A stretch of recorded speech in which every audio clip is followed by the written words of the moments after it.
السلام علیکم درنو دوستانو. یو ښځه خپله واقعه بیانوي چې ډېره زیاته غریبي مې وه او غریبي راکره ځکه پېښه شوله چې څه موده وړاندې یا څو کلونه وړاندې زما خاوند چې ډېر زیات ښکلی و او وایي چې خوشحاله زندګي مو تېروله. وایي چې زما خاوند به په ښار کې کار روزګار کولو او د کار روزګار سره سره به هغه هره میاشت کور ته راتلو. ویل کېږي چې موږ ډېر زیات خوشحاله وو. زموږ کورنۍ، زموږ بچي، زما سخر خواښې دا ټول ډېر زیات خوشحاله وو ځکه چې وایي خاوند به مې ښه پیسې ګټلې. خو بیا یو وخت داسې راغی چې د حالاتو داسې تنګي راغلله او هغه ځکه چې د دې نه وړاندې زما خاوند وایي چې په دماکه کې وفات شو، مړ شو، د هغه مړی هم معلوم نه شو. د هغې نه پس وایي چې په موږ باندې بدې ورځې شروع شوې. د دې بدو ورځو شروع کېدو سره ما ته خپلې سخرګنۍ هم ویل چې ته کولی شې که بل واده وکړې یا خپل مور پلار کره لاړه شي، ځکه هغه ویل زموږ هم غریبي ده او وایي چې زموږ عمر هم زیات دی،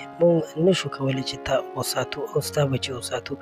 د دې ښځې 3 بچي هم وو. نو دې ښځې بیا د خپل مور پلار کره وایي چې ما خپل مور پلار کره د تلو نیت وکړو، خو د دې مور پلار هم دومره غریبانان وو چې دا یې ونه شوه ساتلی. نو بیا به دې خیر خیرات راټولولو او په دغه خیر خیرات راټولولو کې وایي چې زما نه مختلفو خلکو د داسې ناروا کار غوښتنه کوله چې ویل یې تا ته به پیسې هم درکوو، ته موږ سره دا کار وکړه. دا ښځه وایي چې زه اخر ډېره مجبوره شوم ځکه چې د پیسو دومره تنګسیا ما سره راغله چې ما د ډېرې مجبورۍ نه هغه هر څه ته غاړه کېښوده کوم چې ما له نه و کول پکار. وایي چې ما د خپل خاوند په امانت کې خیانت وکړو او مسلسل یې دا خیانت کول شروع کړي وو.